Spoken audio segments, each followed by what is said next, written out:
Welcome to Budapest. Are we recording this? Yes. Okay, cool. I didn't know.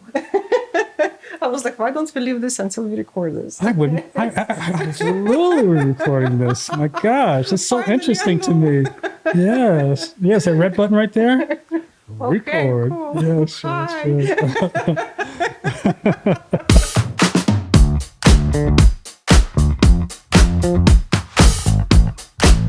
But you're not Hungarian.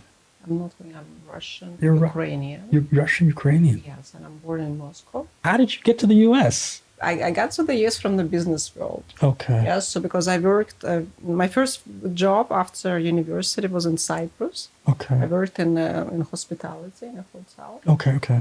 Yeah, but after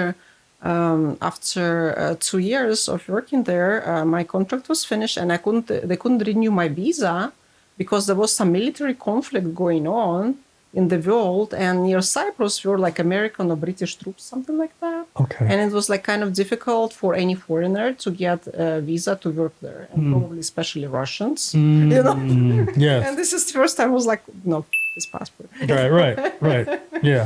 Yeah, because I had Ukrainian passport too in the beginning, Okay. because my father is Ukrainian. And when the country fell apart, I got the second passport, like also Ukrainian. Then I lived there. But then one woman, when I came to renew it, the woman saw my Russian passport and she said, "No, you have to either keep Russian passport or Ukrainian." I'm like, "Why?" You know, my mother is Russian, my father is Ukrainian. I want to have two passports because sometimes I live in Moscow, sometimes I live in Ukraine. Is that a problem? She's like, "Yeah, I'm not going to give you your Ukrainian passport back. You can leave now." So it was this way. So she just like took it from me. I don't even know if she has a legal right. Probably she has.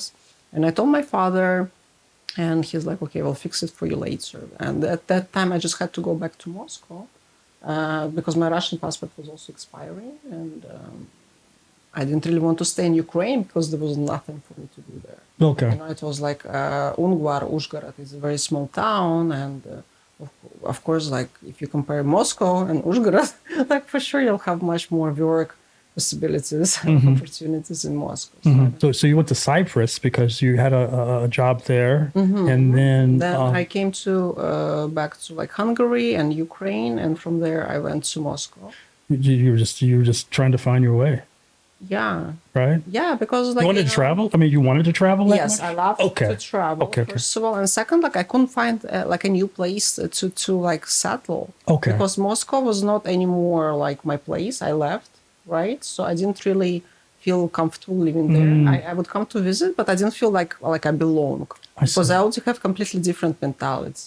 Like I basically I was into like pop culture and MTV culture and Beavis and Butthead, Nirvana already by that time. Nirvana, And yes. in Russia it was like like a different type of like life, and it's just like we're like simple. You know, when a person starts traveling, he starts like growing up, maturing. You start 100%. like thinking differently, and the people who stay there, you know, they still have like they do the same thing all their lives.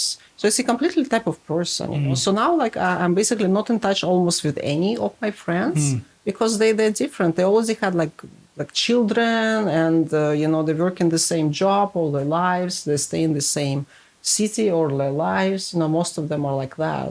You know, the same people from Moscow and from Ukraine with whom like I was growing up with. They're all completely different. I'm the only one like that, you know. But I think in Western part of the world, there are more people like me, you know, like women and men, you know, who are like already like older, but they still haven't settled. They don't Right. have families. They're just still looking for our way, you know. How did you have this already in you to see the world a little differently and want to see internationally what's happening, or were you exposed to that by someone that came into your life? Actually, I was like this from the beginning. I think because like when I was growing up, my hobbies were I was writing novels, I was writing poems, I was making music on piano. I had like electric piano. Really? Yeah. At what age? At like 8. No. Yeah, 8, 10. Like Wow. I was doing these things. Writing? And, I don't know when people learn how to write. I know, maybe but later. but you said writing novels.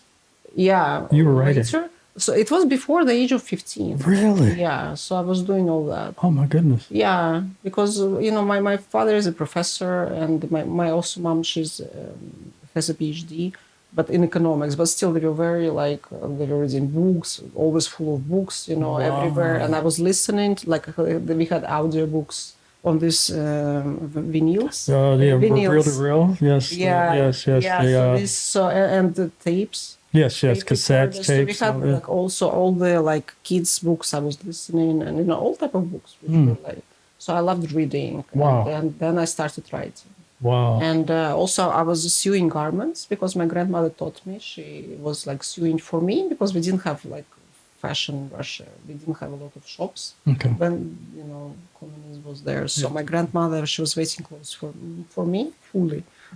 And she taught me, and I was making for my dolls. Then I was Wow. making something for me, So yeah, it was. I was very creative when I was see. a child, and I liked this type of fun.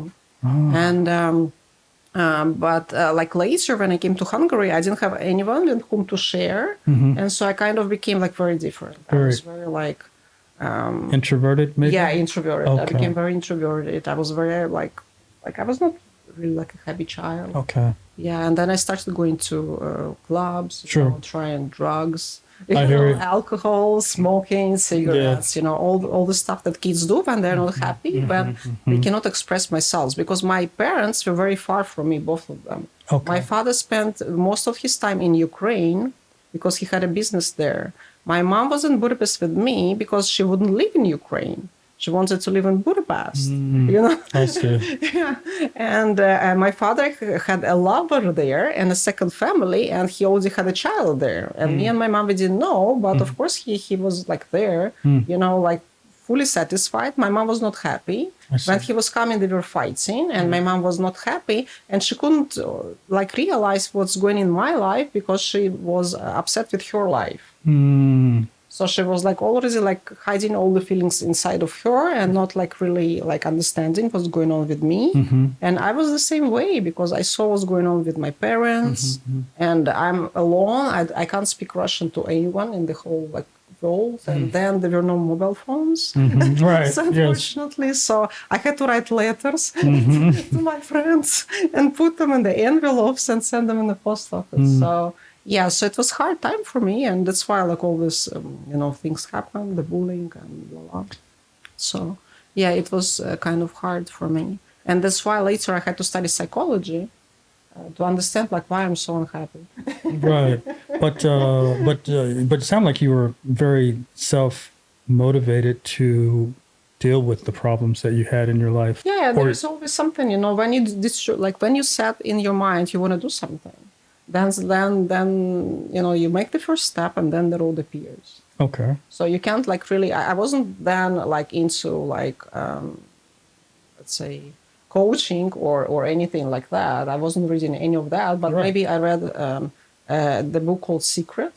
But this was maybe later in my life, so I never even read any of that. But I was just like I was interested Okay. and curious.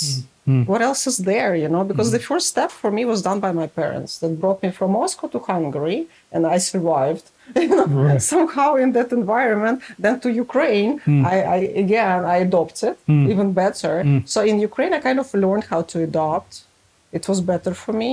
And then I came back to Hungary, I was already stronger. It was not already a problem for me, because again, I was in international environment. In Corvinus, we had like people from Hungary and from like all over the world. So it was already easier for me. It was always like, another country. And then Cyprus, it was just a fourth country. And then, Right. and then Moscow was like a fifth country because when I came back, it was completely different Moscow from when I was leaving. I see. I So see. it was completely already different. Already there were like shops and opportunities. It was Sure. like full of opportunities. It changed that much. already. Okay. Yeah. It was. I had a great job immediately because I spoke English. Oh, English. yes. So I didn't have any problem. And at the time, I was just like thinking, the moment I left corporate world, my salary was $2,500 US dollars, which is now for Hungarians is like very, very high. I'm asking my like friends, how much is your salary? It's like maximum 1,500 maximum. And they have like much bigger responsibility that I had. So I'm thinking I was doing pretty good in Moscow at that time. Of course, now it's not like this, unfortunately, again, because of the sanctions and the war. Would you have stayed in Moscow had things just stayed the way you enjoyed it being there initially? Would you have stayed in Moscow? If the war didn't start in 2014, absolutely. Okay. 2014 was a huge mistake. Okay. And unfortunately, we're still suffering. Let me back up here. So, U.S. What brought you to Miami? Was the first place you went? I've traveled a little bit in the U.S. I went to Chicago, New York. I was Vacation? in L.A. Yes. Okay. Yes.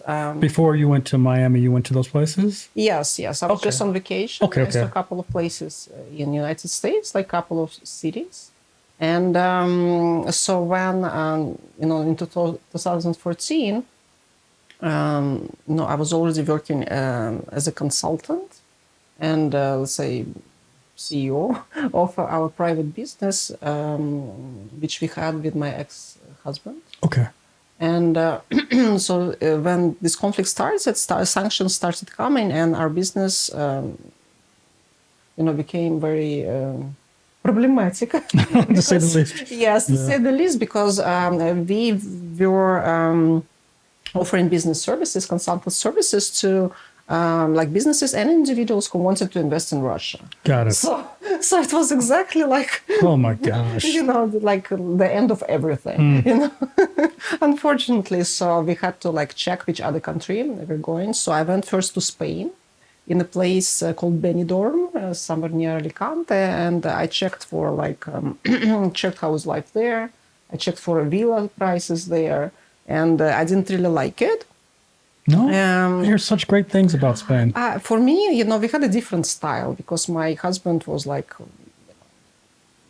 partially American, let's say. So he had like a different like style. He wanted like big areas. They had very small houses in Spain. Okay. Inside very small and very big outside. So when I saw it, I was like, we're not going to be able even to put half of the shoes of my husband. It doesn't have that walk-in wardrobe. So it's not for me. Maybe they were houses, but they were much more expensive. I see. So for this price, we found a perfect villa in Miami, in the Miami shores. Wow. Online. So we decided, okay, let's just go there. If it's not like, if it's real, like really like cool, Miami, like everyone says. So and if it's a real price, so let's settle in Miami and do our thing there. So we flew to Miami, and the first time I flew in, we went directly from the airport. Just dropped our bags in the hotel and went to Beyonce concert in Miami Airlines Arena. Okay. It was so great. Yeah, I loved the show. It was first time in my life when I was on this kind of artist, So it was amazing. I was already in love with Beyonce. with the United States. Oh, the United States. And Miami, because before that I wasn't so impressed. Like New York, Chicago, LA, I was like, what? No, come on. Yeah. Come on. Especially LA. You didn't have to. Huge disappointment. Oh my gosh. I am definitely. Huge disappointment. I am Los definitely. Angeles. I thought I liked you, but no, I'm kidding. No, I understand. LA can be one of those places that you might. You need what it is with LA. You need to have someone like myself, who's second, third generation LA guy, to show you exactly what LA can be, or Southern California, I should say. Yes, but I understand. Yeah, LA is a strange place indeed. Hence me being even in Budapest at this point. So, wow. So Miami, you loved. Yes. Yes. I love it. I love the palm trees everywhere and all these canals and the islands and the luxury villas and the boats. And I'm sorry, LA doesn't have that. I came to like the Venice beaches, like where are the boats? No, no, stop. Wrong place. No, wrong place. I saw Wrong homeless place. people. That's what I saw. Yes. I'm like, how? Yes. It's like the most expensive property in the state. Yeah. And it's occupied by homeless people. It's true. Who is ruling the state? Yeah, it's true. It's very true. Very true. Yeah. Yeah, so it was very Yeah. shocking for me. Did you ever get to like La Jolla or San Diego or any of those places? No, there? just Well, okay. Well, see, Malibu and yeah, that's already a problem right there. You missed out on. Yeah. Anyway, but that's okay. So you stayed. How long did you stay in Miami then? about 4 years. Okay. Yeah, because after living there for 1 year, I separated with my ex-husband. Hmm. Yeah, so I decided to stay there by myself, Okay. and I applied for asylum. I see. Yeah. So he was American then. He was half American, half African, so he had Oh, both. really? Yeah, but What part? What part of Africa? Nigerian. Nigerian. Okay. Gotcha. Right on. And so we married in Russia. So like we either had to like prove everything and continue in United States, but we decided to separate because we had different mentality. Got it. And so before we had like connection because of the business, but now the business was like not there anymore. We had to start from scratch anyway. So I decided I'll just do my own thing, because we don't have the love and anymore. It's more like just like I don't know. Yeah, I don't know what like you call it. colleagues, like colleagues or Okay, something. gotcha. Yeah, Yeah. So it wasn't fun anymore, and there are like a lot of different reasons. Sure. I understand. After several years of living with a person, you find out that Things that are there are a lot of things that are completely different from the person that you met. sure. Yeah. So I just decided to do my thing, and I applied for asylum, and I was waiting for the green card interview. But at this time, I unfortunately I had the problem with drugs. and Okay. alcohol. Okay. Yeah, Okay. during this time, because I was lonely. Miami is a great place for that. Yeah. Because Miami is a fantastic place for that sort of thing. Exactly, because Yes. as soon as I got like divorced, like separated, of course, I said, okay, now it's time of my life to be sexy and go to clubs and have fun and do whatever I want. Right. Because I was a wife Right. for some years. Now I want to be, independent woman, do whatever she likes. Right. So of course, Right. immediately I met a group of people, and I started going out like 4 times per week. Oh, my gosh. So it became Oh, yeah. like Yeah. my main source of fun. I don't know, and so Yeah. I couldn't dedicate my time to work, of course, and problems started to happen, I understand. and so then I had to stop all that, Okay. and I stopped. Did you you were able to you did it yourself, like the Yes, whole I did cold it. turkey kind of Yes, thing? cold turkey myself. I wrote about this in my book. What? You're an author. Yeah, I wrote a book. Get out of here. You make me sick. I Let me published check. it on Amazon. I published it on Amazon in January. Okay. Yeah, it's Wow. called Mind Shift to Recovery. Okay. Oh, well, we'll get to that. We could just Yeah, do it so many. Wow. You know, I find out people from Europe, and I jump Europe altogether, especially Central and Eastern Europe, so multifaceted. Like really a lot of knowledge, like language knowledge, intellectual, historic knowledge, all of these elements that I don't know. In the U.S., I'd never even had this mindset, of being like even caring about history or caring about these things. Having a second language, Spanish was what taught in our schools, but nobody ever took it seriously. But here in Europe, people like yourself, I find so fascinating because you do so much, so well, and started at such a young age to develop your mind to be in this space. To be so smart so quickly, in my mind. I wonder why that is, and compared to how the U.S. is, as far as people like myself who can't compete with this. And then at the same time, how are we a superpower? How is America a superpower based on that, right? What's your thoughts? I mean, I don't want to degrade us completely, but man, my travels, I've traveled probably maybe 45 countries in my life, working wise, this whole process, and Europe has always blown me away. So what is your thought thinking about what do you think? Yeah, so first of all, Europe has a longer history than United States. Let's say even like education in Europe, it started in like for sure, like in 1500s or even before that, because there were already like Christian churches, and Christianity brought education. So we have Christianity there like since 2000 years already. And in America, Christianity came when? Like much later. So if there was no Christianity, there was no schools, there was no education, and people didn't know how to read. And if you don't know how to read, you can't get information from written things, right? So you can only know what is said around you, and it's usually like very primitive, because if you live like in a primitive like society, yeah. Like, but even nowadays, people are not going to like, people who surround us, they don't like really always like say things which are like encouraging or motivational or they're just talking about life, everyday life. They're on their phones, if you ask me. Yeah, like right now, yeah. But so if you want to look for something valuable, valuable information, you have to like deep into a source. And so America just didn't have that source. And we had in Europe like history. And it's like when one person educated him or herself, or himself probably at that time, unfortunately, because women did not have access to that. So the person educated himself, he will educate his woman, his children. So his children will grow up already a little bit educated, comparing to zero in the United States. If you live in a forest and you're, Indian or how you call them? Yes, Native American. Yeah, Native American. Yeah, so you don't have that, so of course. And if you're taken from Africa and brought into slavery, no one is going to teach you how to read, only how to do your. Well, no, it was illegal for us to read actually back then. Huh? It was illegal for slaves to even read. Oh my God.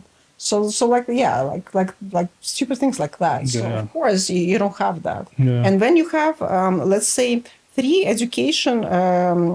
generations of educated people, you start calling them intelligence. Like in Russian, we'll call this, we have this slice of society, intelligentsia. So it's like intelligent people if it's a third generation with education, like some kind of high education. Because it's really, it's like every other thing, it gets stored in our like DNA or something. We don't know how it works. It's just this way. So for me, like my father was a professor and my grandmother was a professor. So I'm always like intelligent. That's why I'm not like other people who don't have that. Let's say my friend, her mother was a chef. So she's great in cooking, but she's not going to be like intellectually there, because intellect is not only about like doing what you do and you're good at it. You can be perfect at one thing, but she doesn't have the mindset to think about everything like me. And I can think about anything because I've seen everything in the world. So it's a different type of mindset.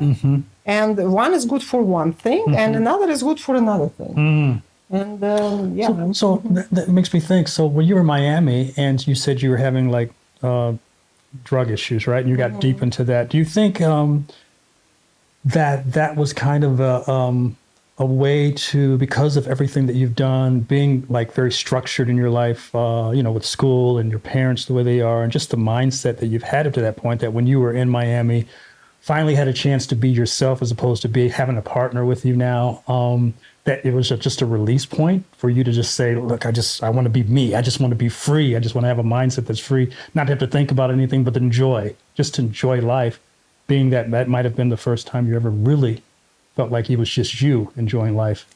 Absolutely, yes. Because and I'm sorry to say this, but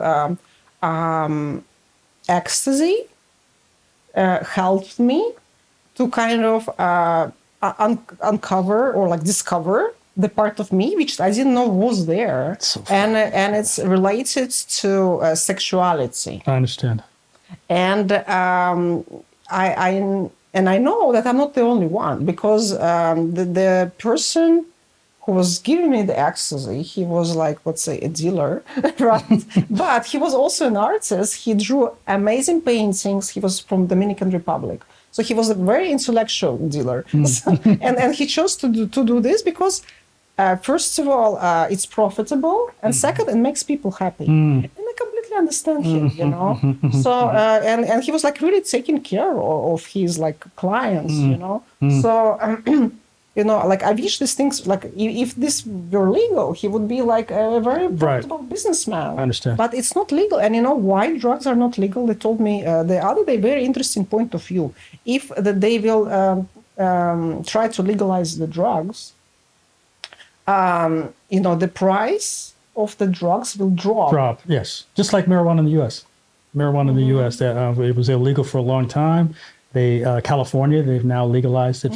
Colorado, a few other places, and now those prices have now dipped a great deal. You know, yeah, I agree, 100%. Yeah, and marijuana is still like you have to grow, etc. But all the synthetic drugs like cocaine, ecstasy, it's just like you know, it's chemicals. You know, you don't need to invest so much in the production. So of course they're like much cheaper. Even cocaine, it's like obviously cheaper. But by the time it's delivered from Colombia to like Amsterdam, and from Amsterdam to I don't know where in Europe, then the dealer has to like cut it with baking soda or whatever they're doing. You know, of course, what we get in the end is going to be like product and it's going to be like overpriced. But if everything was like legalized, then the prices will drop, and all those people who are now like getting like corruption, you know, like the bribes, like the policemen and the whatever, the government, blah, blah, blah, they would stop having this source of income. That's why no one is really interested in legalizing drug trade. Well, I would counter that. I agree to some point, but I also... It's a point of view. It's not my point of view. No, I understand. I understand. I believe that there is some truth in that, but I also believe that...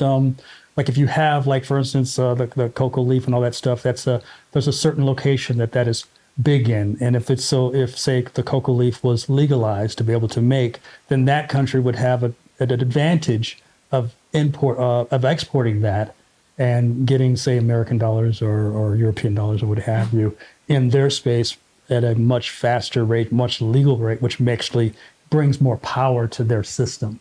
So on a global scale, there might be issues of, well, cocaine. Let's not just talk about cocaine. Let's talk about weed, something that's like that's less. If it's based on the region, you don't want certain regions to have more power based on wherever they're at, as opposed to the region that you're in currently, kind of thing. I think that might be a twist on that. But interesting enough, I tried ecstasy the first time in Las Vegas. I'm in my 30s, right? Already did the music business, already traveled, came to Europe, went to a party with a good friend of mine I've known for probably 30, 40 years. And I had never done drugs, like never. I didn't even start drinking alcohol till I was 28, right? Very good for you. It just kind of happened that way, right? So I just didn't do anything. I didn't smoke nothing. And I went to this venue with my friend, and we were hanging out, and he says, "Ray, I know you've never done this, but this," and you know, I trust him. He's a really cool guy. He says, "You got to try this. If you're going to try anything, try this ecstasy. It's got a smooth." I didn't know what he was talking about. He says, "But it's smooth up. It doesn't have any speed mixed to it." He was just telling me all this stuff. And I was like, you know what? And I was at a time in my life right then. I thought, you know what? I need something different. I need to try something different. And so I trusted him. I took some of it, and we were on our way to he loved strip clubs. That was his thing. Me, I could care less about them. I was like, well, what are you going to get out of a strip club? They sit on your lap, they lap dance, they go away. I don't understand this. I love strip clubs. Do you? Yeah. Okay. We'll have to talk about that too.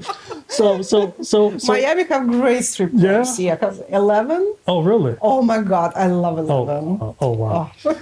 We'll have to talk about that. I'm curious. So I go into this strip club, and it hasn't hit me yet. And all of a sudden, I feel a little like my brain kind of do this. And I told him, I says, okay, it just hit me. I said, just watch. I asked him to do me a favor. Watch, you know me very well. Watch my energy. Tell me if I'm different, even if I don't know I am. Just tell me if I am unusual or something about me so that I can kind of document this so I can have something to go on, right? And he's like, no problem. I'll have to let you know. We walk into the strip club, we sit down, it's really busy, and I feel myself getting, I guess, higher and higher, but I felt my heart beating faster and faster. And I kept there got to a point where I was like, oh no, something's wrong here. And the further I got higher, the more uncomfortable it felt, right? And so then I get to this point where I'm like, okay, something's wrong here. And we had another guy with us. He was he was in MMA. He was a mixed martial artist or whatever. He became my friend. And he said, and I told him, I says, I got to sit down. And it's a loud place. And I said, I got to sit down. He heard me say that. Immediately moved all these people out of the way, pulled up a chair and says, sit here. And I sat down and I went and I thought, okay, I'm not dying in this club right now. This is what I'm thinking. Oh my God. And then How much did you take? I just took like a half. A half. Yeah. Yeah, but it could be strong. Maybe you should start with a quarter. Well, no, I realized though that because my body was so virgin, like I hadn't taken anything, like zero, that when it hit me like that, it just was a shock to my system. But when I got to this point, when I sat down, immediately it turned fantastic. Like it turned from this to like, wow, oh my gosh, I'm looking at people and I'm smiling. No, like shine, just being yourself, but not being like an asshole necessarily, just being this person. And what ended up happening was there was these strippers, they walk around the club and they always like say, well, would you like a dance or something? And they're really nice, but they're trying to make money. And I had this one sit down and I looked at her and I says, I can't remember exactly what I said, but I said something to the effect, I just have a question to ask you. Like, with all these men that come in here, you must be really a good judge of character when it comes to men in general, because you see so many come in and out. It's like, what is your idea?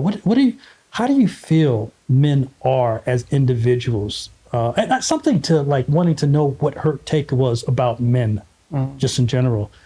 She sat there for an hour with me having this conversation, not realizing that I was on anything.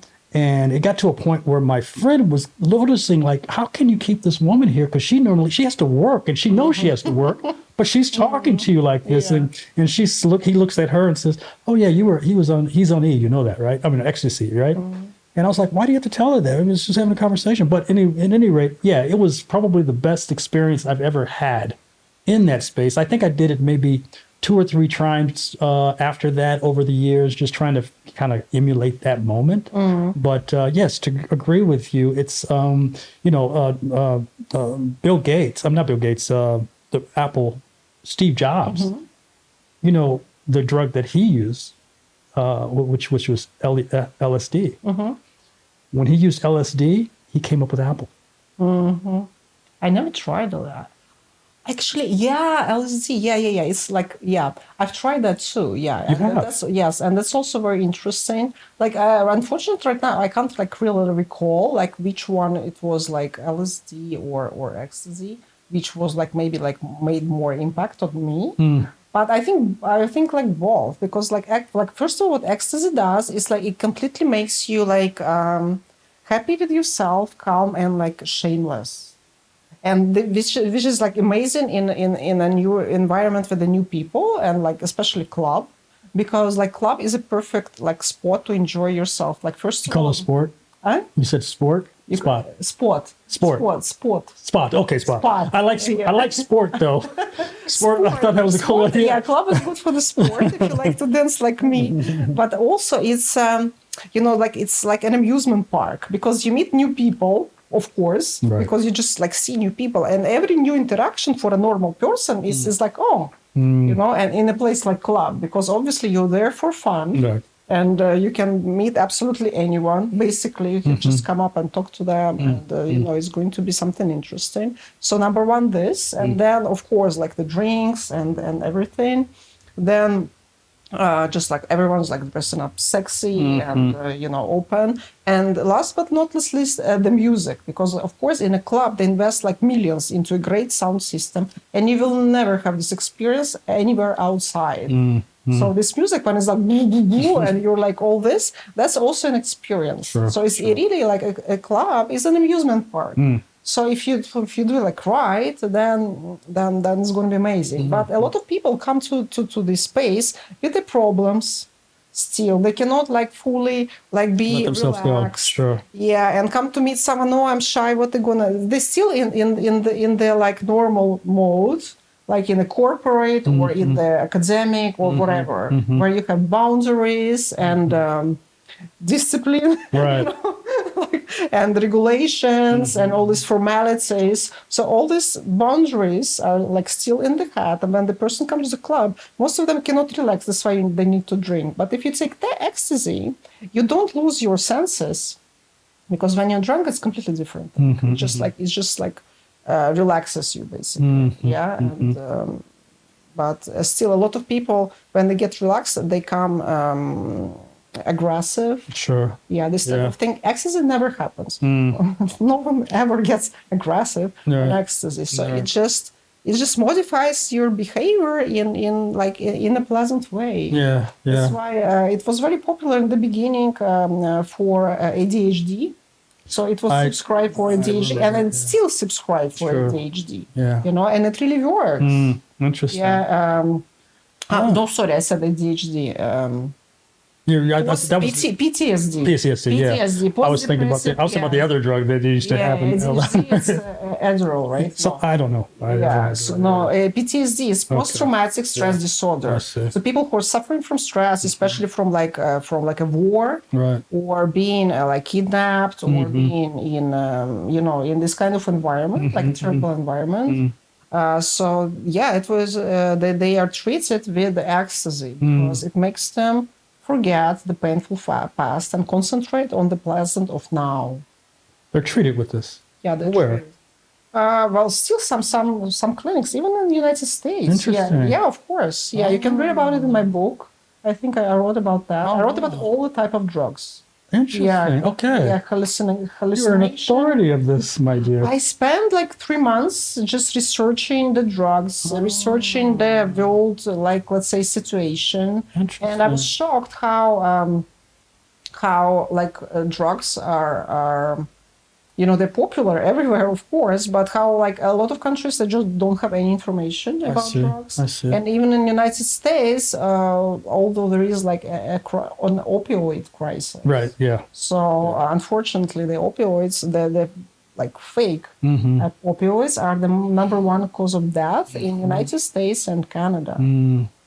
For people from age 10 to 50. So from 10, so people kids, take it in schools and they die, And a lot of people don't need it because opioids is for the pain, basically. But what people are looking for, especially kids, is for like new experiences.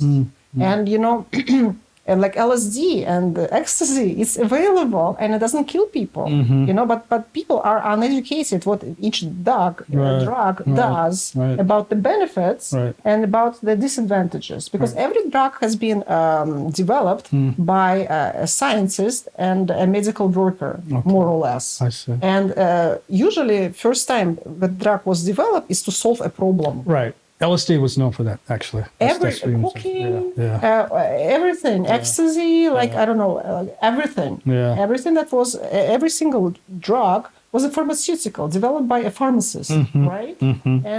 And some made it through and some didn't, right? Because now the pharmacies are like making money on others that are like, right? Yeah, so they just modify them. Right. And they start prescription and whatever. But everything is still there, Gotcha, yeah. Everything is still there. They just decided that this is going to be the way it works, That's why some drugs are legal. But although I heard they want to legalize cocaine in the Netherlands. Really? Yeah, I heard about it. That's what they're trying to do? Yeah. Oh, interesting. Oh, yeah. Nice. I'm thinking like the same should be. Oh, I should listen to me saying nice.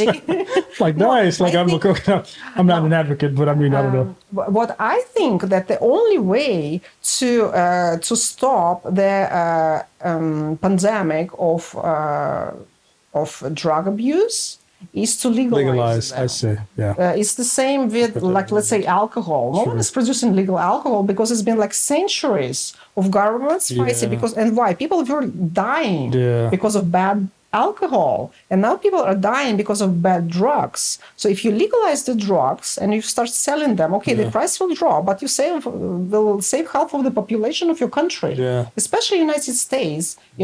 I've been on a radio show. It's called Teen Sport Radio. It's from Santa Barbara. Yeah. Great place. Yeah, so I've been working with this radio show for a couple of months when I just finished writing my book about the drugs. And this lady who is the host of the show, Erica, she reached out to me and she said, okay, please come and talk about this and like about your experience with drugs, how you resolve the problem, what you would advise to the kids, and talk about your book. Because we have here in Santa Barbara, from our team of 6 people, 3 parents lost their children to fentanyl last year. So it's like half of Santa Barbara kids died already because of fentanyl, which is coming from Mexico border, which is coming like China, Mexico, all this stuff. And no one is really saying anything. What do you mean half the children? Really, like... Not half. I mean, A good percentage. But if you calculate it, like... Kids that are using drugs. Half of them probably are. Nobody, unfortunately, even if you try to, and you're American, if you try to get the statistics, you will probably not get it. But people just telling me, people tell me, we have 6 hosts, 3 of us lost our children. That's incredible. That's terrible. That's tragic. That's And people are just saying like the whole like streets died in Santa Barbara. No. That's what they told me. They're from Santa Barbara. No. Yeah. Okay. Yeah, it's really that bad. Well, I hate to hear. I mean, have you been to Santa Barbara? No, I've never been to Santa Barbara. No, but this is what I heard. And I'm thinking the only way to fix this problem is to legalize it. Because it's going to continue. And then they also told me, like one lady said, her mother came to Santa Barbara like in 60s. And she was already a heroin addict. So it's like a third wave of addiction. So first it was heroin in the 60s, then it was crack, cocaine. In the 80s or 90s, now it's fentanyl. So it's not going to stop unless you fix this problem once and for all. Yeah. Well, that's a tough ask, especially in the U.S. My gosh, it's like there's so many moving parts there. But it makes sense. I mean, I do think that. Look. Cigarettes are legal, alcohol is legal, things that the government can control in that space is, and there's some items like marijuana, for instance, it's just become somewhat legal, vaping, and it's not even in every state still. Yeah. It's still just minor. So yeah, that's a wild ask. I had no idea you were an author, and this is your space of expertise in that. Wow. So did you? So when you were in Miami, did you leave Miami just to kind of get away from that energy of? I think so. I left Miami because I was already like been there, done that. Okay. Yeah, because I first I was exploring, let's say, the business opportunities. I saw it so because a lot of times people took money from me and they didn't fulfill the contract. Yeah, so a lots of money with bad contractors, and I said it was like number one problem in Miami is bad contractors. Okay. I heard the same problem in Hungary. Okay. Yeah, the same thing. So, unfortunately. So, I lost a lot of money for that. And then I said, let me just deal with real estate. So, real estate, like you can have like one deal a month for 2 months and you have the money and so you don't have to like work every day. Gotcha. So, this is what allowed me having a free lifestyle, and because it supported my lifestyle, but I couldn't like do anything more. I see. I was like stuck. Okay. And I didn't like with me, I get like bored with things after a while. Like I try them, that's it. Let me try something else. So I saw all these people who are partying with me, and most of them were promoters or strippers or even like undercover hookers, and things like that. I was like, I'm not like that. I have education, like I have, a legacy, like, and I want like something more for my future family, whatever. So like, let me go and try something else. So I stopped that and I turned to church. Church? Yes. I turned to church. I started working with churches. Yes, churches, because it was like another... It was another experience for me, because one of my trips on drugs, one of my drug trips ended up with me having a vision.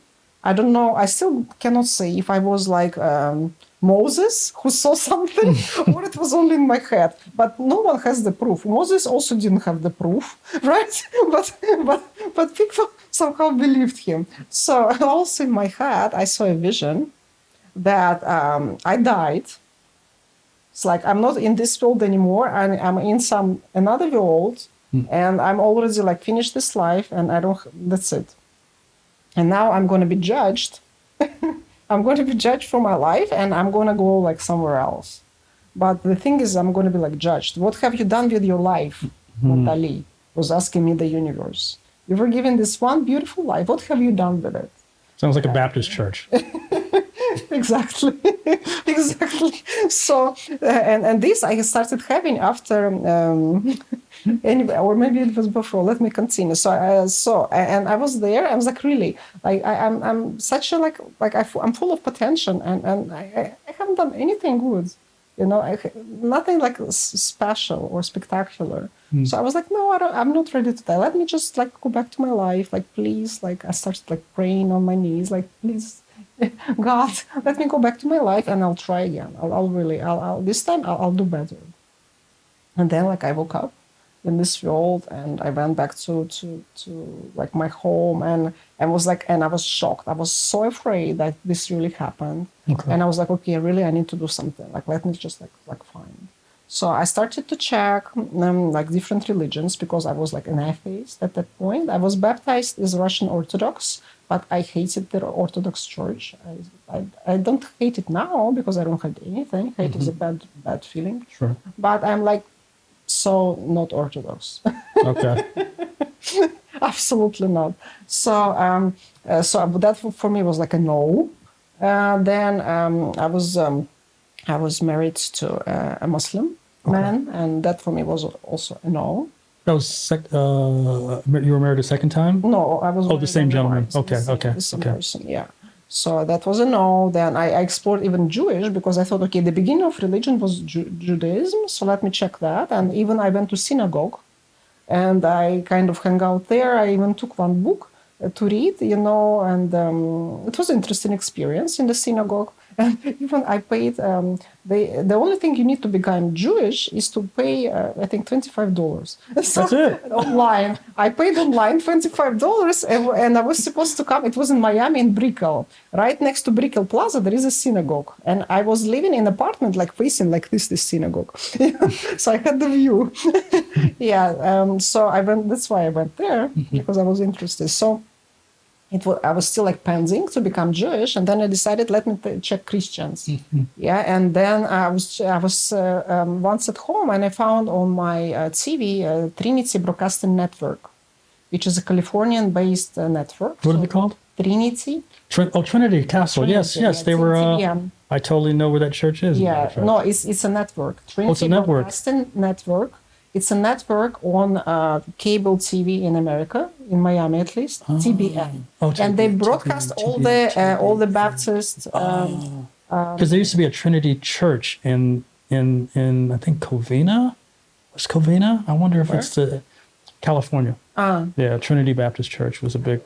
Yeah, for sure. But this is the whole network. I so they see. have a lot of pastors, like them Pentecostal, I think. Gotcha. And they're those ones who have like stadiums. Yes.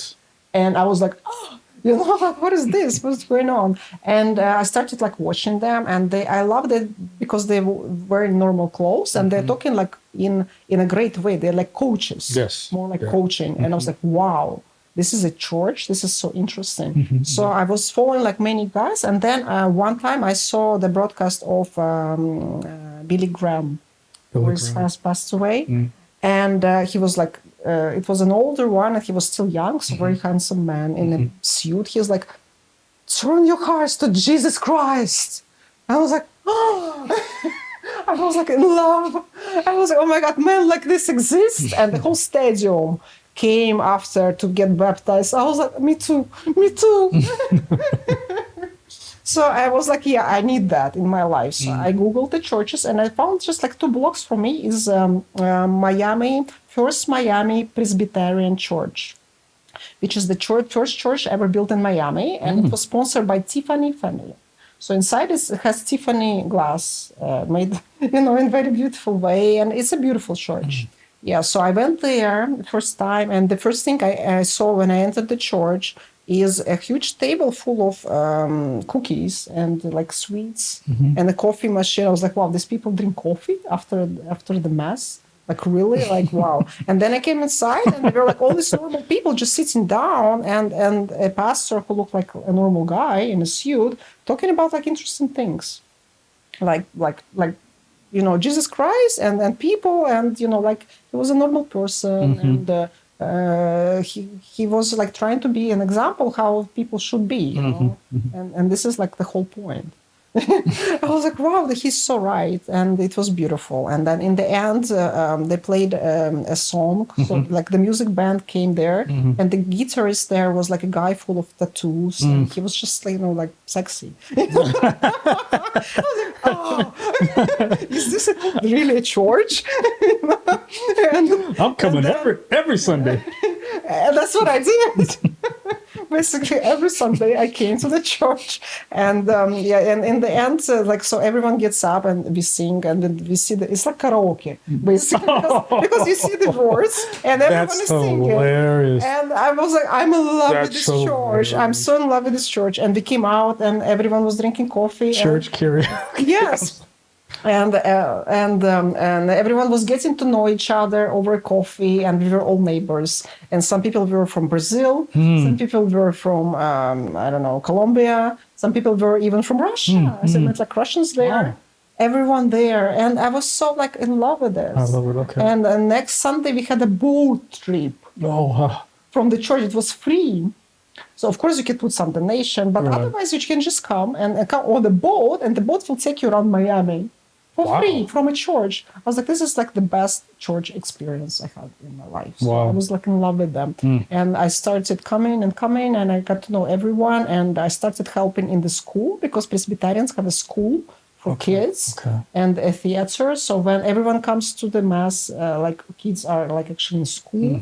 So it was like perfectly organized, beautiful church, and it was like a small, tiny, beautiful church in the middle of high rises of the people. Wow.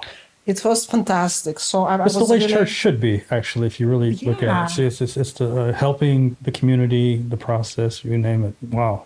Yeah, it was perfect church. Like I love it. I highly recommend to every church on planet Earth to take example from First Miami Presbyterian Church. I love it. Wow. Yeah, so it was great experience for me. But I started already drifting away from most of the Miami lifestyle. So, what's the point of being around with the boats and, parties if you're not like using that?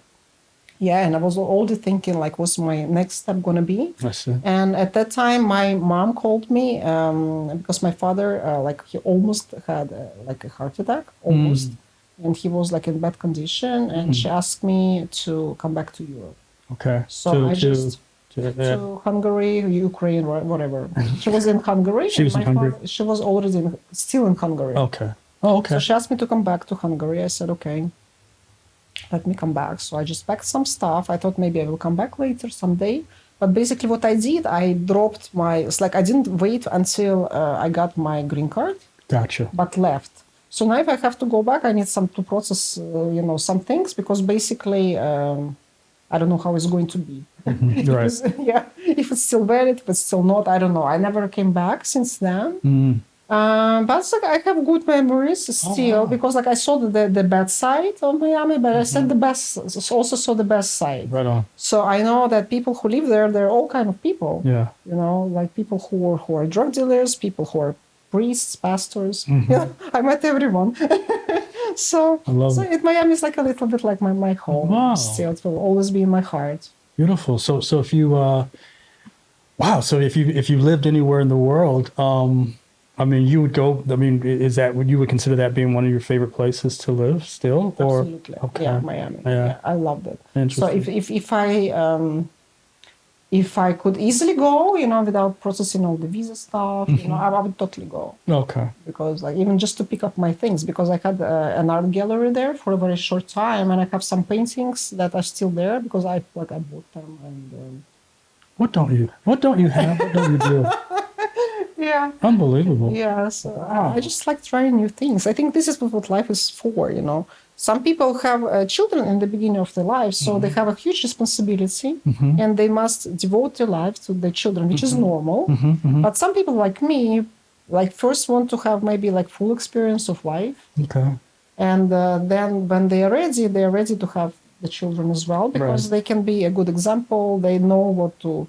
You're talking to the choir. We say, in church, you're talking to the choir. I waited a long period of time before even having my first job. So yeah, wow. And so then, wow. So then you came. So coming back to Hungary after that, how was that transition then? Because you thought you were going to be here for a short time, take care of family obligations or what have you. Your dad got healthier at some Yes, point. Okay, yes. excellent. Yes. Did you? Once you settled here, did you know, okay, I'm not going back necessarily. I'm going to stay here? I couldn't really settle here because I came just before COVID. So when I came, I came here. I Five, spent 6 some years time. ago. Yeah, 5 years ago. End of 2019. 19, Yes, yeah. just before COVID. Yeah, so I came here to Hungary. I spent some time here, got to know some people, and then I wanted to do real estate business. But I had to go back to Russia to fix some documents, and also I wanted to go in Moscow to a real estate show with a partner, with a Hungarian partner. It was in February or in the beginning of March. And also my grandmother's birthday is in February. So I thought, it's a good idea for me to go to Moscow. I will see my grandma, who I didn't see for I don't know how many years. And I will be in the show, so I'll bring new clients. And, it's going to be a great deal. And so I came to Moscow with a small suitcase. And my grandmother had a birthday. And after COVID happened. So you got stuck in Moscow. So I got stuck in Moscow. The exhibition was canceled. The trade show was canceled. And I could leave. But then I realized that my grandma has dementia. Okay. And she lives alone. And I'm like, I called my cousin. She's like, what are we going to do with grandma? It's like, well, right now we can't take her to hospital because they're full. We already checked. She can't stay with us because they have small apartment, 2 kids. It's impossible. So she'll just have to be like alone. But we'll find her sometime. So I said, okay, let me stay until we find something for her. But COVID happened, all these things happened, and I was like, okay, I don't know when I'm going to find even someone, and I don't know how I'm going to live now, because remember, it was unbelievable happened. All the borders closed. It never happened in the history. Never in the history. Yeah, so I couldn't predict that, unfortunately. And so I basically was stuck living with my grandmother in an apartment near Moscow.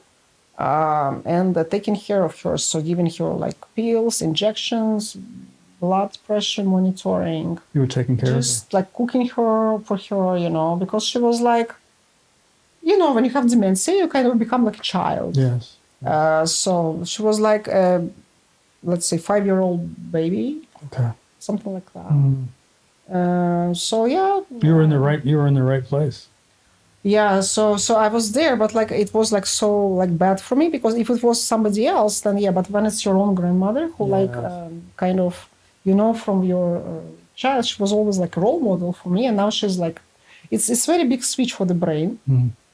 And since I don't even have children, it was like very big shock for me, to take care of someone like this.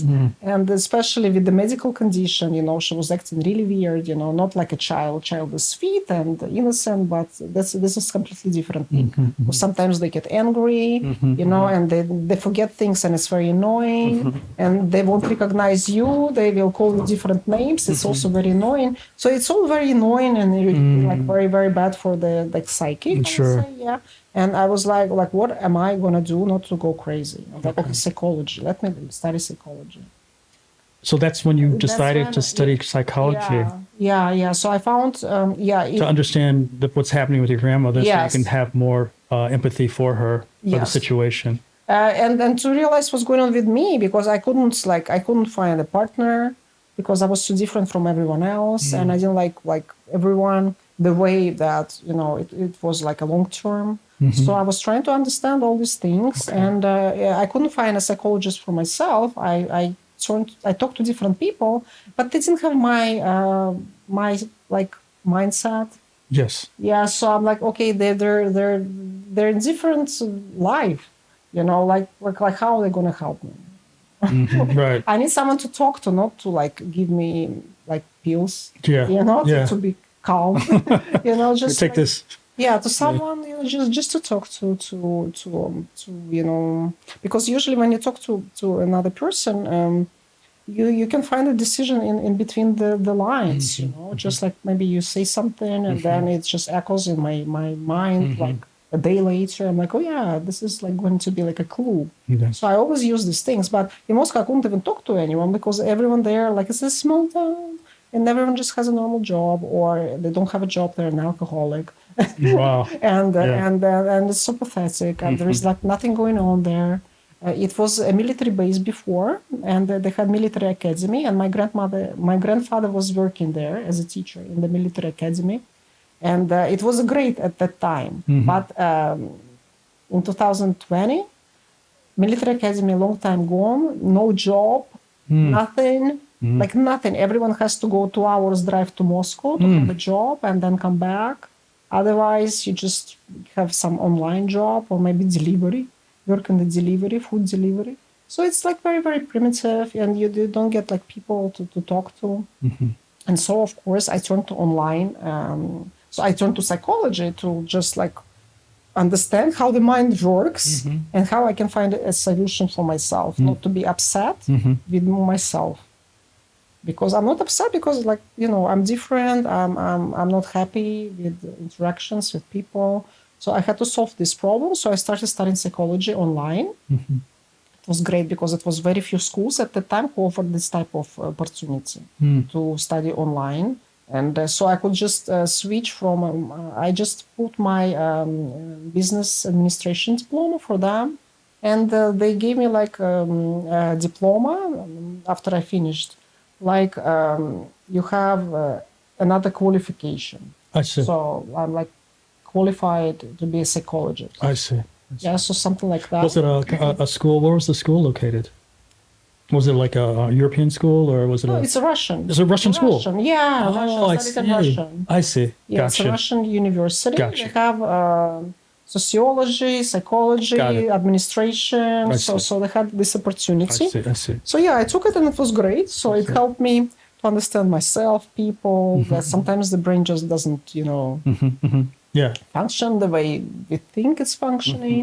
And so it was a great help for me. So this was from one side very good. But then another thing, I was alone. I didn't have any fun at all because there was no like You couldn't go anywhere. nothing. Yeah, nothing there. You couldn't go anywhere. So of course I turned also online to look for exciting things. So first I was on dating websites like Tinder. So Right. first I was on Tinder. But on Tinder you meet so many people, and most of them they're just like normal people, of course. Right. Yeah, because most of the world, 19% of the world is pretty much the same. Sure. About the same thing. Yeah. And me, I was in a different category. I wasn't interested in that anymore, so it was difficult for me to find a connection. You just got back from Miami. Yeah. From ecstasy to church To church, to Billy Graham. to my grandmother's apartment. There you go. Exactly.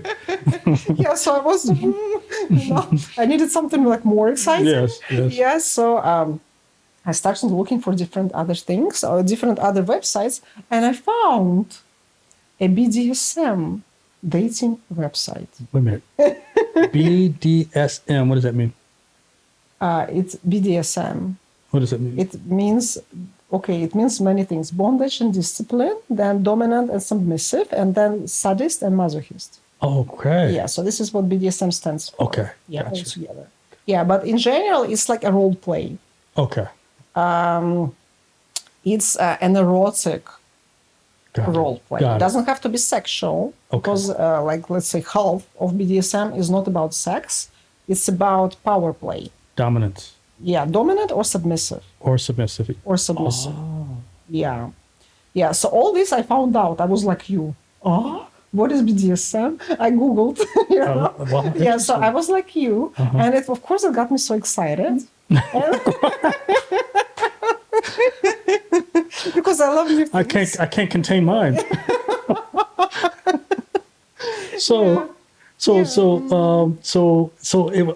got you excited because it was something new. It was something new, something I never knew about. You never knew existed. And something... So you were curious. I was curious. Got it. And it was something which looked like forbidden. Okay. like a forbidden fruit. Interesting. Yeah. Wow. So, okay. So please continue. I don't even have to know how to phrase my questions, because it's such an interesting space. Yeah. Yes. Dominance and submissiveness. These elements are in play with two individuals generally. Two or more, Really, can be more. of course. Okay, gotcha. So what intrigued you about this? This Yeah. message? So first, I understood that this is something erotic, but it doesn't have to be like only sexual. Okay. It's more like for the mind than even for the body. Okay. So that really like interested me Okay. because I'm a person like my most how you said erogen, like my most like my G spot is my intellect. I understand. Totally understand. Yeah. I'm. If I understand correctly, for me to be stimulated by the opposite sex, for me, it's a key element for me that I am stimulated by your intellect. In other words, I have to connect here with your brain and feel you to be intelligent, or just something about you intelligently that really makes me feel sexually attracted to someone, to the point where I can physically even do anything. And the opposite has always been the case as well, where I've been in rooms with, model type females, and mentally, if they're just not there, I can't. It just doesn't fit, right? I mean, it's always a force situation. So for you, you're mental. Gotcha. Okay. So this has to do with mental more than physical, then. Yeah. Okay. Yeah, BDSM is mental more than physical. I see. So did you participate in this space? So first I found this website, like a dating website for BDSM. And I started reading. And just reading where people express their desires. Like, for example, like I read things that like I'm a male, let's say 30 years old. I live alone and I would like to find a dominant woman who can come over for money, and she can treat me as a dog, or she can beat me with a stick, with a can, or she can put me on a leash and walk me in the room, or all these type of things. Interesting. So I was like, first, it's like this is like exciting just to read about. Right. It already like turns me on. Oh, like, really? Just to like, someone like would like to do this. It's like a private, like normally you don't know these things, right? Because normally shares this. Sure. But there you can just like people openly write it, but they don't have their name. Of course, they don't have their face. They kind of have anonymous account, but still you read this. And me, I already studied psychology, so I'm like, of course, it's even more interesting for me because what's going on in people's minds. So it's like just to read this, it was fun. And second, I'm like, okay, if it's fun reading it, then of course it's going to be fun to try. Gotcha. Yeah. And then the last thing is also like he's even offering money for this. And like this is like a perfect situation. It's like I can try something fun and get paid for it. Gotcha.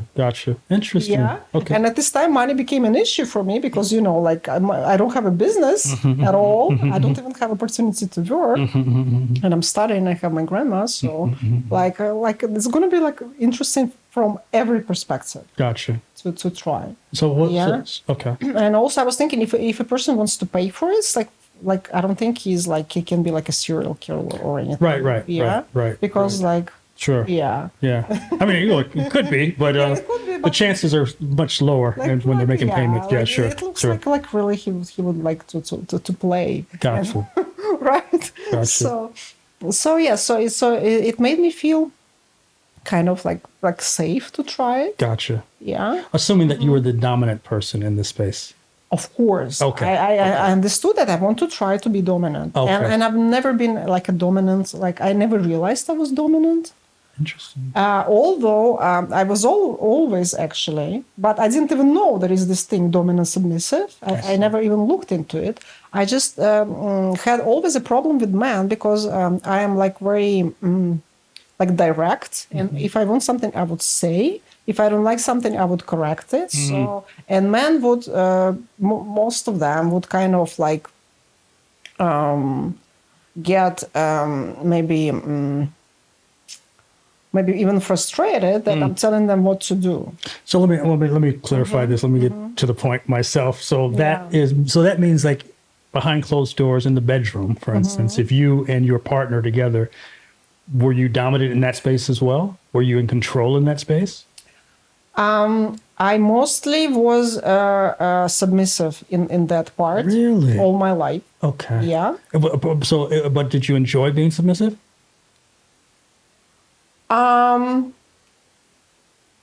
I would say that I didn't get all I wanted from my sexual interactions. Okay. Never I see. in my life. Got it. Oh, never. Like Like before zero. that, before Yes. before BDSM, no. Yes. I always wanted something like more Okay. there. So it was not like just like simple sex was never enough for me. I It was just not enough. It was not the whole package. I see. But I didn't know how to spice it up. Like, for example, when I was married, I wanted to spice up our relationship with my ex-husband, and he was very, very conservative because he was like let's say a faithful Muslim. He would do Ramadan and things like that, and he would pray to Quran like almost like every day, mornings, and all this type of things. So for him, sex with his wife was something which is probably not approved, like the fun sex. I see. So the probably the sex was more like for procreation purpose. I see. So and I tried because I wanted more. And I tried, but all the time he was like tired or not in the mood. So it really like turned me down as a woman. I started feeling unattractive. I see. And this also like made me, I wouldn't want to find another man because for me it was like not my worldview. So like my grandmother always was with one man. My mother was always with one man. And I never saw them like, I thought cheating is for men, women should be faithful. So, and I was faithful. So I was frustrated because I was not, so I started like buying like, vibrators and things because I was a woman. So I started looking into this. I started watching porn, because I had more. And I started watching like bizarre porn, like things like this, just because I needed more excitement. I understand. Yeah. In my life, and my husband wasn't there supplying that for you, sure. Yeah, at all. And especially I got frustrated when I found out that he was cheating on me. And once even I found a USB stick in his pocket and I played it, and it was a video of him other girl. And I'm like, he's other girls, and I'm not on the list. Right, This is like unfair, and I'm the wife. Yeah. Like, what is all this about? It's interesting how certain men have this mindset of like, they have they have the desire to have their wife in this certain space, right? But but the energy that they want to do, they tend to do it someplace else. Why would people separate those out, right? I think because they somehow have a mindset or like a framework which is obviously passed through another generation. Okay. That woman is your wife is for your children and the household, so she has this purpose. And if you have want to explore and have crazy fantasies, it's better not with her because she must be a pure, which is I think complete. Whoever has this mentality, stop. Don't use it anymore because your wife is unhappy, most probably. But I don't know, because some women don't need sex. Gotcha. Yeah. Again, which is also surprised me. I'm not one of those women at all. So I had So yeah, so in my relationship with my ex, it was a problem, you know. So like I was like kind of always had an undersupply of this like satisfaction I understand. in that part, and which made me very unhappy as a woman, and I couldn't express myself as a woman. I was like shy. I was shy of my appearance. I was like introverted, and like I wouldn't go out. I wouldn't have fun. Just, you know, just like be very contained and yeah, do these things privately. I see. Yeah, like watch porn, like play with toys, whatever. Yeah, and when I went, I was like, okay, I must do something. So I was Googling things, how to make a man happy. And I found in Moscow there was a course, like a job. A what? A job? Yeah. Yeah, a course. Oh, course. Yeah. Oh, okay. Job course. Gotcha. I thought you So a said, woman- it sounded like you said horse. I was like, okay, so you tried everything, I guess. Oh my God. Okay. All right. No, a Horse. course, Okay, got a it. Gotcha. course. Understand. Course for a job. Sure. So a woman was making an advertisement. If you want to make your husband happy, like you must know how to give him a good job, Got and it. you must pay €100, and I will teach you. So I paid, and I went to the course. It was like a normal room for presentations, and all these girls sitting there, and our teacher was sitting there with a dildo, Okay. and she was just showing us how Sure. to give a good. I love I it. even secretly recorded this video. Secretly. Secretly. Secretly. Get Because the camera. you're not supposed to make video recordings because it's a woman sucking a dildo. Oh, never mind this. I'm just looking at my phone right now. Yeah, I secretly recorded because I thought I will forget. I will need to train more at home. That's- You know? That makes all the sense in the world to me. Exactly. Yes. So I came home happy, you know, like I have a new skill, and I wanted to show it to my husband, and my husband said no. He said no. Yeah. It's like No. now I'm out of instruments. Yeah. I Yeah. don't know what else to do. What he was actually saying, no, not you.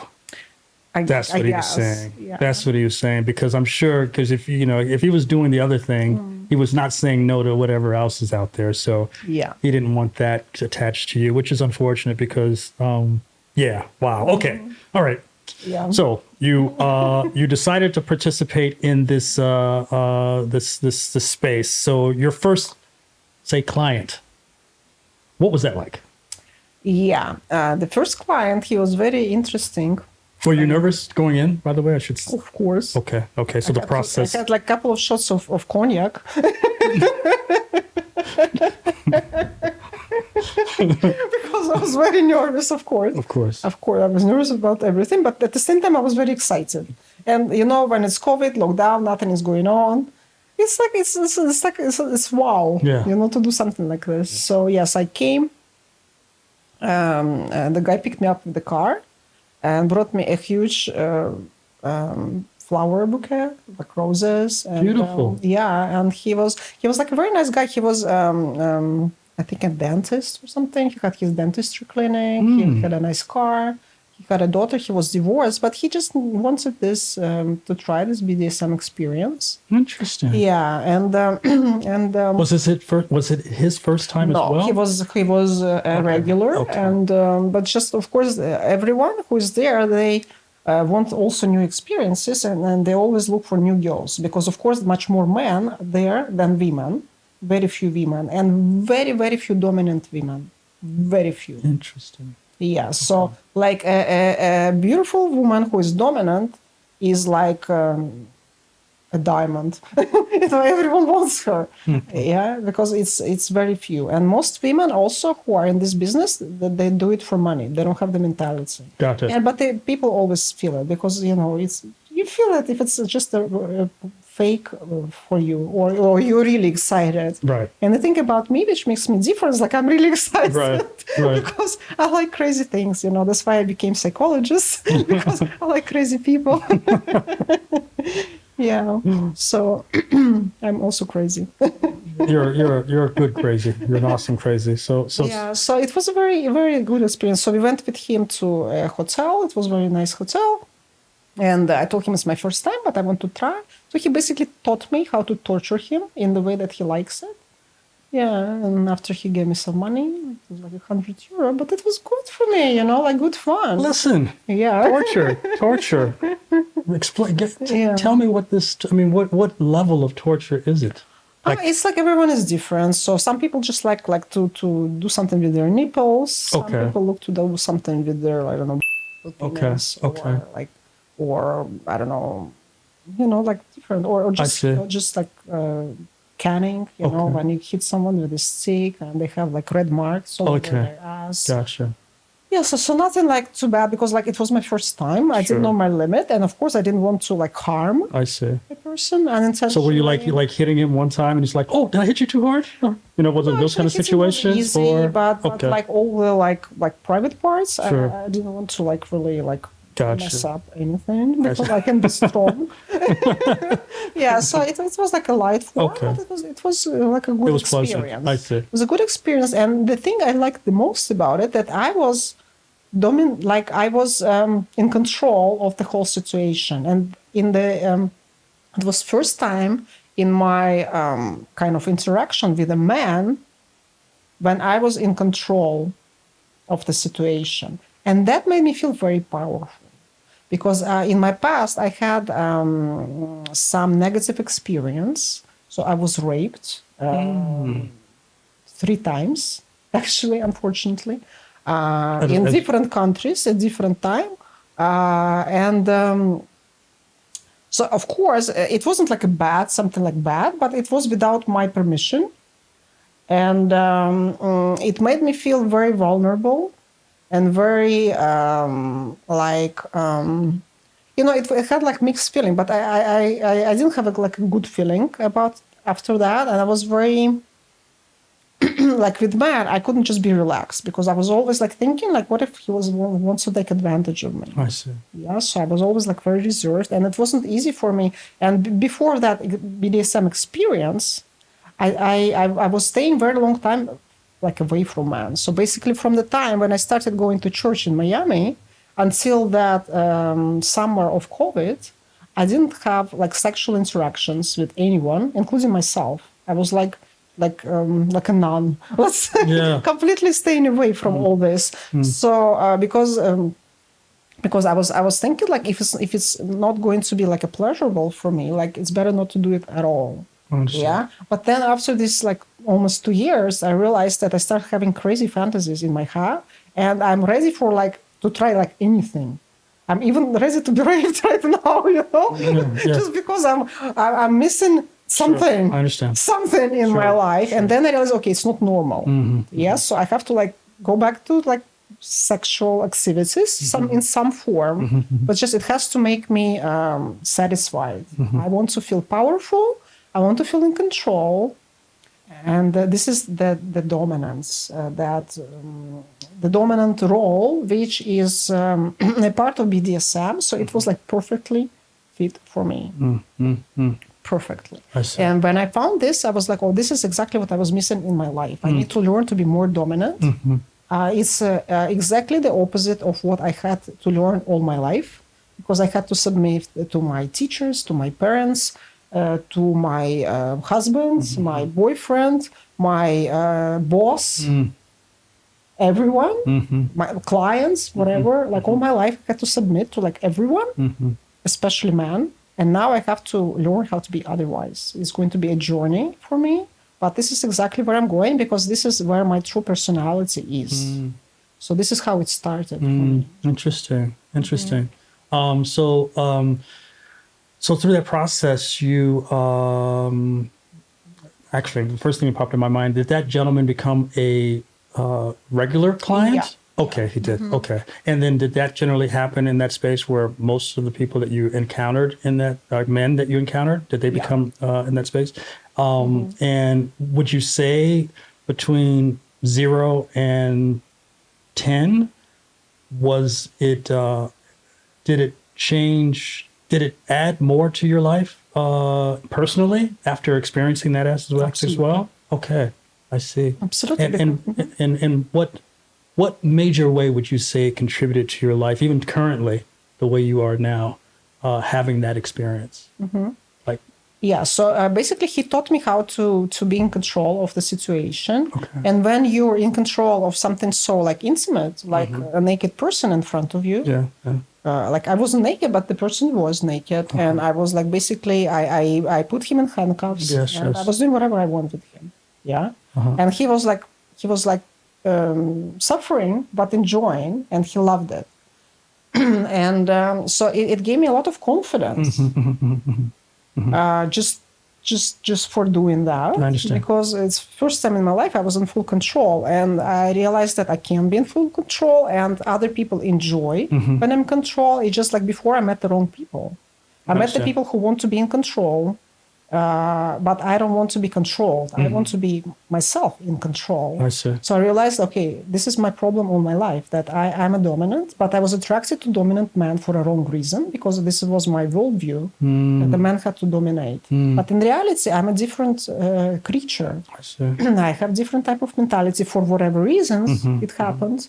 I don't need to analyze myself. Yeah, I don't care. You know, I'd rather spend this time not analyzing but living the life and participating in experiences that make me just push my boundaries. Do you think that in the space that you're in now, or going towards, or do you find yourself in situations that you have this dominant force?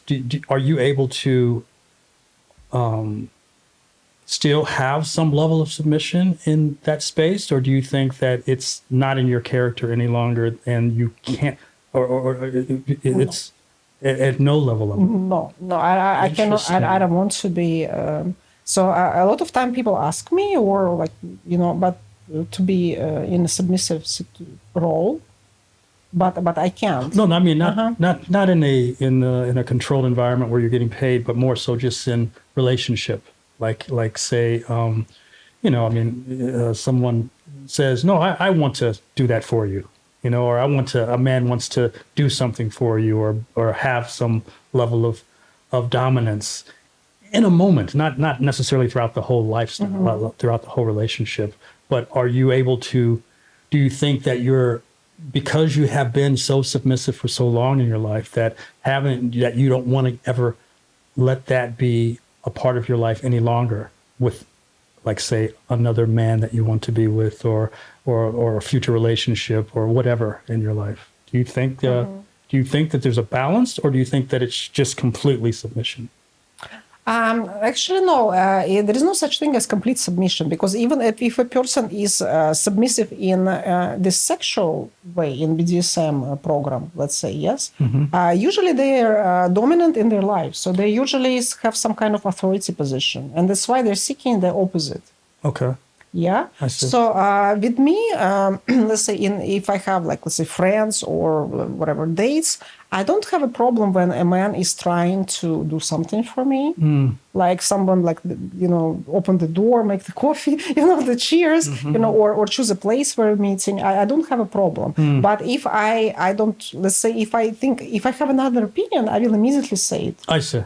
Yeah. So if someone, for example, wants to meet in place A, but I think place B is more appropriate, then I will insist that we may meet in place B, or otherwise probably the meeting won't happen. Gotcha. So things like this. And if I want something, I will just say I want it this way. Sure. Yeah. So if the other person is doing everything perfectly, then I let them keep on doing their thing. I see. But if something is not perfect, then Sure. I'll immediately Got it. be in control. Sure. Yeah, I understand. Because the main goal is for me to have the perfect experience. And if it can be, right?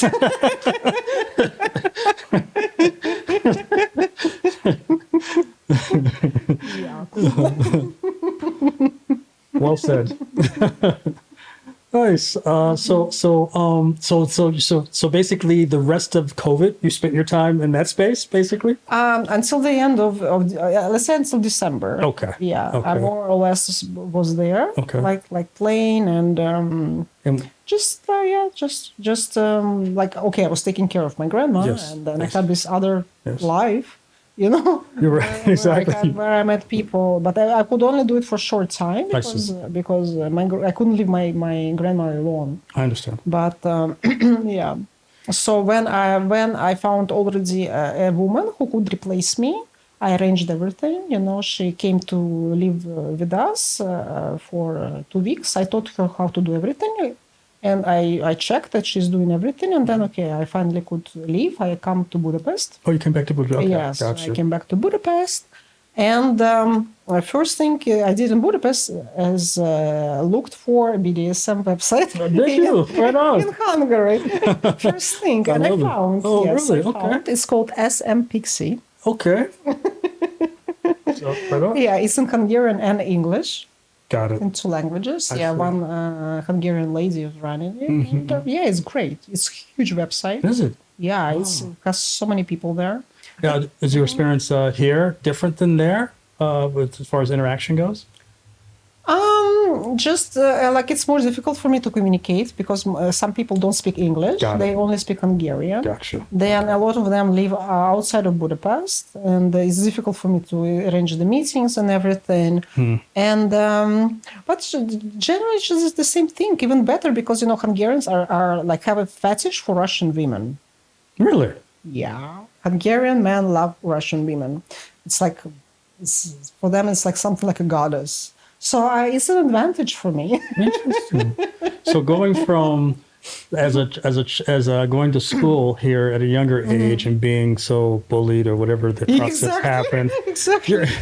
you reverse back years later, come back here and I'm treated like a goddess. interesting, isn't it? Interesting how life works that way. Wow. So I'm happy that I didn't give up, you know, and I found myself in a space where I can enjoy myself and be me and be happy, and you know, and right now I am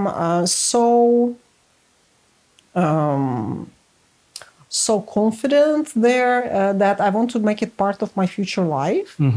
And I decided to kind of combine it with the psychology, which I was doing, and but make it in a more entertaining way. Because you know, when I started working as a psychologist, I struggled to find clients online because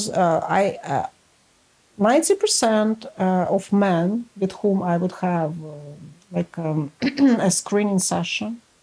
Yeah. Screening session. Yeah, it's like the first discovery session, whatever you call it. The first meeting. For psychology? Yeah, the Okay, first okay, meeting. gotcha.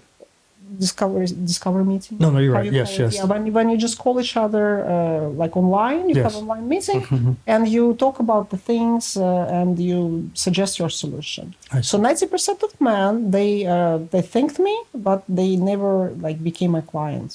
Got it. And but I had so many men like wanting to meet with me and communicate with me, but my solution that I offered was not for them. So they said like no to my solution. Thank you, but no thank you. Yeah, thank you, but no thank you. So I realized that, okay, it's not the fault of these people. It's just like I cannot find my focus group or my target group, or my product is not, well, I my like how you- product is not good. That's it. It's my product sucks. I understand. Okay. Very So intelligent. I had, and as a business development manager, you know, I can't just like continue life like this. So I need to fix my product. I need to fix my product. And that's what I did. I said, okay, let me try this. This was like a week ago. I was with my friend at home, just like having some drinks and talking about life. So I said, look, like, listen, I want to work in the psychology field. I want to work as a freelancer. I never want to work for corporate world again because it's been already like 10 years and I don't want to go back there. And also when I worked, I was like, again, like shifting into this framework where I cannot be like sexually like even attractive Not to mention like do some fun things, you know, because it's completely different mindset when you have to have like a serious job. So it's difficult, you know, to combine. Yeah, absolutely. 100%. So Yeah. like I'll rather like still be like a freelancer, or maybe like become an artist or do something like that. And maybe I even want to try becoming a music artist. I know that I don't think I am a good singer, but I could rap, for example, because like back in Really? the days, You're a of course, rapper. I'm not a rapper, but I was just like thinking, like if I used to write poems and music, and I have so much to say about social issues, Sure. then and no one wants to hear what I'm just saying or writing, maybe I'll rap it, and I'll have more, and I'll be topless while doing it, and it will just like bring more people who can hear. Awesome. You know. Yeah. And this is what I'm trying to do right now. You know, I gotta say this. Like, I like that you think out of the box a lot, and that you're willing to try. Your mind is so wide open. As a intellectual, though, right? You're not dumb, right? I mean, you're I'm here, you're here. Like mindset, I think. You know, I see that you're a brilliant mind. We're just here. It's not like there is no hierarchy of an intellect. Right. It's just like it's like a universe. You're like in one galaxy, I'm in another galaxy, and we interact like Yeah. 10%. Okay. Yeah. So I'll take that. I'll take that. Okay. You know, but at the same time, you have this other side of you that you do not hide. You don't suppress it. You know, you're not anymore. fearful. Because I suppressed it for all my life. Right. But a lot of people don't. Yeah. A lot of people don't publicly feel comfortable about being that individual. Yes, but I discovered a part of me who is an exhibitionist. And you must, if you want to be popular on social media, you must be an exhibitionist. I think just in life. I think in life. I think you walk down the street and your energy has to portray this energy of being just that, you know? Yes, and when you have, whatever you want to exhibit, it must be very, Authentic. authentic, and it must be wanted. Wanted, yes. Yeah, because you can display something which is not wanted, Right. but you will not get the right result. So there are a lot of exhibitionist men, which I heard about in my childhood, which just come out in the forest, take off their coats, and show their penis to kids. so this is not a good way to express yourself, man. Never do this. Yes, never definitely. do this. If you want to be an exhibitionist, then find a way which is like sexy, creative, and it will like people will like it. You know, I have so many positive things, you know, that people say now since I started like little show. Let's say I have so many men writing me like I'm just like making their day. And even I met the man the other day, and he said like what I'm doing is like it's really remarkable, because like from all the like bad things that happen, like, let's say in people's life, and there is so much negativity in the world, around, in the streets, and especially in media, social media, or like TV, whatever. Seeing something which has only like positive and fun, it really can make a person's day. Yeah. And when I heard this, I realized that I don't need to like force people to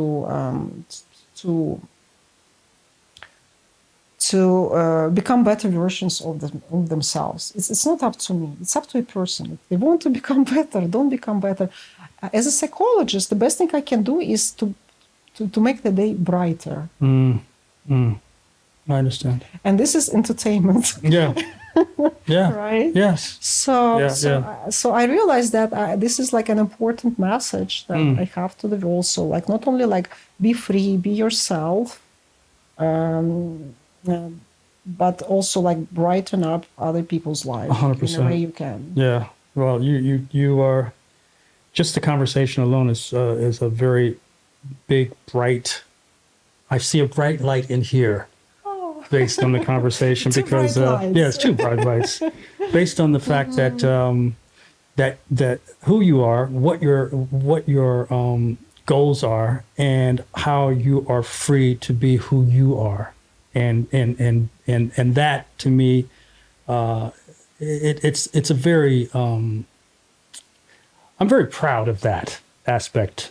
Just meeting you, having this conversation for the first time, really proud of that because I think that not enough people actually are willing to be themselves or even learn about who they are as individuals, right? And you to do that is great. I'm looking forward to our next conversation in regards to this process.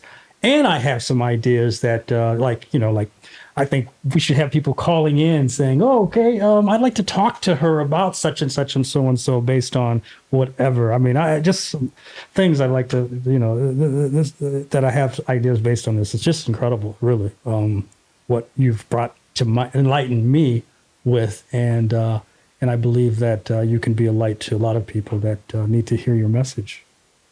100%, Jesus. So how can people find you then? I mean, what would you say you have a website or do you have something that? Yeah, so my website is still dedicated to my psychology work. Okay. It's drnatalimay.com. Dr. NataliMay.com. Gotcha. But it's psychology. You can find my contact there, but there is nothing there about erotica or sex because I have to be careful because I still have my mother and my father. Got it. And I had to block their accounts on Instagram and Facebook. I understand. Before I did something like that because I don't want them I to totally be understand. traumatized by a wrong understanding of my intentions, and that's why I'm not going to touch my website. Got it. But so it's the best for me is to find me on social media, on Facebook, on Instagram. Gotcha. I'll send you my links, but Absolutely. you have them. Absolutely. But Yeah. And also I'm starting OnlyFans. Okay. Yeah, so I have OnlyFans. My name is Dr. Eve, like DREVE. Got it. Yeah. Dr. Eve. Dr. Ooh, Eve I on like that. OnlyFans. So I'm going to be running it by myself. I don't know how to do it, I see. but I'll try. I'm not sure if I can do it though, because as I understand, OnlyFans have banned people with Russian passports from monetizing their content. So I don't know. I have some paid subscriptions, but already somebody subscribed. So I'm just going to check if I can take the money, or it will be stuck in OnlyFans until the war is finished or something. Oh my Then I God. will have to find something else. Then I'll just have to stick to whatever Facebook and Instagram. But if I cannot monetize it, I will leave the OnlyFans as my marketing tool, as my funnel. Right. Let's say Funnel, yes, right. my funnel, and I'll monetize it privately. Sure. Because sure. a lot of people just want to private conversation with me or private video for them or a video call. Absolutely. Yeah, so I can still monetize it there, and because as you understand, it's my primary source of income. Right. I don't have a job, guys. That's why I managed to remain sexy because I don't have a job. you remain. Get this girl employed. This lady here deserves to have everything coming to her. 100%. Wow. Well, we will have to do this again. 100%. Yeah. I'd like to talk more about the different topics that we've talked about, and find people need to hear this message more. Right, putting a smile on people's faces. I'm eager for people to just hear this interview because I think that will attract a lot of individuals that are just interested in asking questions, talking. They'll probably hit this interview and say, look, I have questions down in the comments. I'll probably put a lot of stuff in there and I'll have to have you back so you can answer those questions freely, and put a smile on everyone's face, Yeah. I would love to talk again with Okay. you. And I loved this interview. Awesome. It was absolutely unexpected. I didn't know this was going to happen. I had no idea. He didn't tell me. No, I didn't. I didn't. I thought we were having coffee in Starbucks. That was the plan initially, but I started thinking, you know what? Maybe we should have a conversation. Yes, it's the first time I'm doing this interview since they call it coming out. Coming up. So this is an exclusive, right? Yeah, it's an exclusive. Well, It's the thank first you. time, Thank you. and Thank you. it felt so good for me also just to Okay. explain what I'm doing Excellent. to people, because a lot of people, including Arpad, is like, "What are you doing? What happened to you?" And he was insistent that like I'm worried about you, and I didn't like this negative energy because people think that I don't know, there's something wrong with me, but in reality, this is the real me, guys. This has been me all the way. It's just I was hiding myself deep inside me, but now I'm here. Nice to meet you. I love it. I love it. Well, I'm glad I met the real you. 100%. Never change for nobody. I know I don't have to tell you that, but never change. And we will continue this, guaranteed. Okay. Yeah, we should. Thank you. Thank you. Thank you. Thank you. Appreciate it. Thanks.